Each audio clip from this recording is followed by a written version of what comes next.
O Vasco não conseguiu a contratação de Renato Gaúcho, pelo menos até o momento.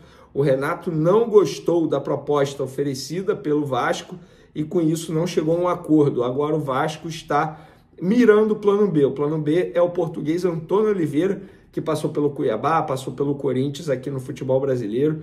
É um nome que está livre no mercado desde a saída do Corinthians. Então, só essa informação rápida aí de mercado da bola envolvendo o Vasco da Gama, rival do Flamengo aqui no futebol carioca. Vamos falar de Flamengo agora?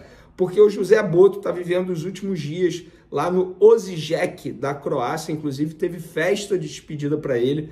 Ele que nessa sexta-feira faz o último jogo como funcionário da equipe croata e depois ele se despede através de uma entrevista coletiva. Ele vai confirmar a saída do clube, vai confirmar que está vindo trabalhar no Flamengo. E antes a chegada dele estava prevista para o dia 26, mas por conta de um assunto pessoal e familiar, ele mudou a data dele de chegada ao Rio de Janeiro para o dia 27, tá bom? Ai, gente, não reclamem disso, né? Pelo amor de Deus, um dia a mais, um dia a menos, não vai fazer tanta diferença assim. E é um assunto pessoal, familiar dele. Ele que mora longe do seu país, inclusive, ele é português, está morando na Croácia, então ele precisa resolver esse problema pessoal para depois chegar aqui ao Rio de Janeiro. Muito se fala sobre, inclusive, contratação. A gente vê aí nomes especulados, Roger Guedes, Richarlison. Já falei para vocês, Roger Guedes foi oferecido ao Flamengo, Richarlison também está sendo oferecido ao Flamengo. Inclusive, Richarlison era um nome que estava em pauta pelo scout da atual gestão, que vai passar a bola para a futura gestão, mas a gestão do BAP não fez nenhum movimento demonstrando interesse na contratação do atacante Richarlison, que hoje está no Tottenham, da Inglaterra. Não tem nada disso. Até porque, pessoal, o Flamengo, na verdade, a futura gestão não sabe nem quanto terá em caixa para poder fazer investimento para reforçar a equipe. Sabe por quê? A administração de Rodolfo Landim, a atual gestão, apresentou o orçamento com previsão de 20 milhões de euros, dá quase 130 milhões de reais, para compra de jogador e 30 milhões de euros, cerca de 200 milhões de reais, para a venda de atleta. Mas esses documentos não foram apreciados nos conselhos. O que isso quer dizer?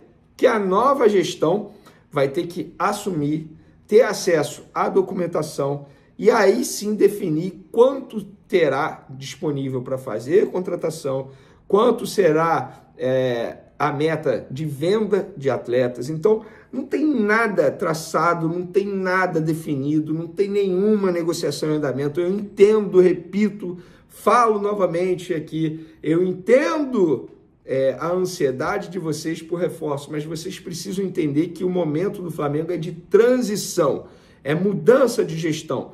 Enquanto não tiver 100% o processo de transição, não tem como falar de investimento alto. Gente, o Richarlison seria investimento de 20 milhões de euros, de 30 milhões de euros. O Flamengo não tem caixa para fazer isso. O Flamengo tem um estádio próprio para construir.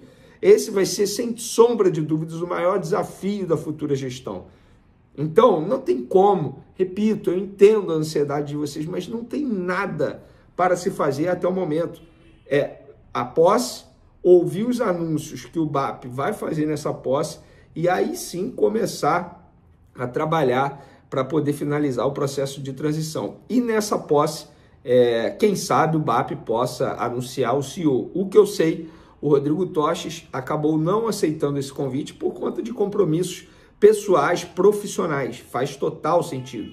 Mas ele vai fazer parte do conselho diretor, aquele conselho de administração que eu expliquei para vocês, que é como se fosse um monte de VP junto, um monte de vice-presidente junto, debatendo todos os assuntos e decidindo tudo junto. Não será um VP responsável pelo futebol, um VP responsável pelo marketing, não vai ser assim.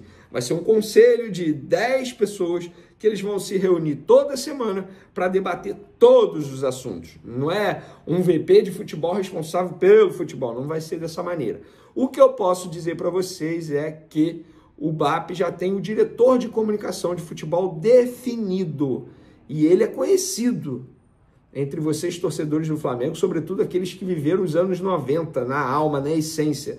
O nome dele é Rodrigo Paiva, pessoal. Ele estava na CBF, estava trabalhando na seleção brasileira, vai ser o diretor de comunicação responsável pelo futebol, apenas pelo futebol.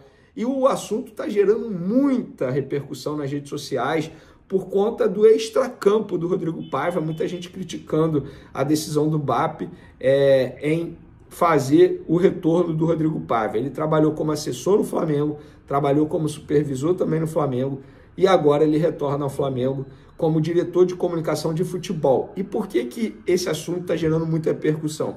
Porque em agosto de 2024, a Justiça do Rio de Janeiro condenou a CBF a pagar R$60 mil de indenização a Luísa Xavier, ex-diretora da CBF, por assédio moral e sexual. O juiz Leonardo Almeida afirmou que o Rodrigo Paiva, diretor de comunicação da entidade, na ocasião, assediava a ex-diretora. Rodrigo Paiva foi demitido da CBF em 2014 porque agrediu o médico José Luiz Runco. O dirigente também foi acusado de agredir o atacante chileno Maurício Pinilla durante o intervalo da partida entre Brasil e Chile. A FIFA confirmou a agressão e aplicou uma multa de 10 mil francos suíços. Então, por conta desses casos extracampo, a torcida do Flamengo não aprovou a chegada do Rodrigo Paiva. Gente, assim, eu confesso para vocês que eu não tenho opinião formada sobre o Rodrigo Paiva, nunca trabalhei com ele. Quando eu digo trabalhar com ele, nem de maneira direta nem indireta, nunca cobri um time com o Rodrigo Paiva sendo responsável pela comunicação.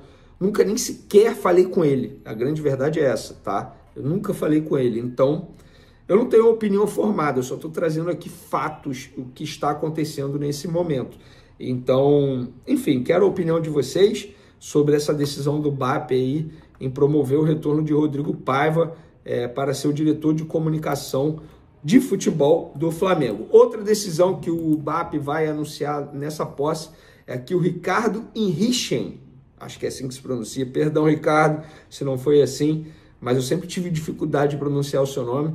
É um cara muito ativo, já trabalhou na diretoria do Flamengo. O Ricardo Henrichen, ele vai ser responsável, digamos, pela pasta, eu vou botar entre aspas, porque ele vai fazer parte do conselho diretor de comunicação e marketing ali do Flamengo. Na verdade, acho que é só marketing, tá?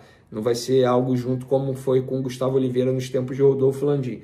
Então, enfim, fica essa informação também para vocês. Então, a gente já começa a entender como é que será a diretoria do Flamengo sob a gestão do novo presidente, o BAP. Ele que prometeu durante todo o período pré-eleitoral que iria profissionalizar o Flamengo. E quando a gente diz profissionalizar, não quer dizer que o Landim não tenha feito algo profissional. Beleza, no futebol deixou muito a desejar, não tinha projeto esportivo, isso aí não é segredo para ninguém. Mas nas demais áreas, foi muito bem o Landim, isso precisa ser dito. Isso precisa ser dito. Finanças foi muito bem. Agora, futebol deixou a desejar, sim, até porque ele deixava muito na conta do Marcos Braz e também do Bruno Spindel. Mas a promessa eleitoral do BAP, pelo visto, vai ser cumprida pelo menos nesse momento.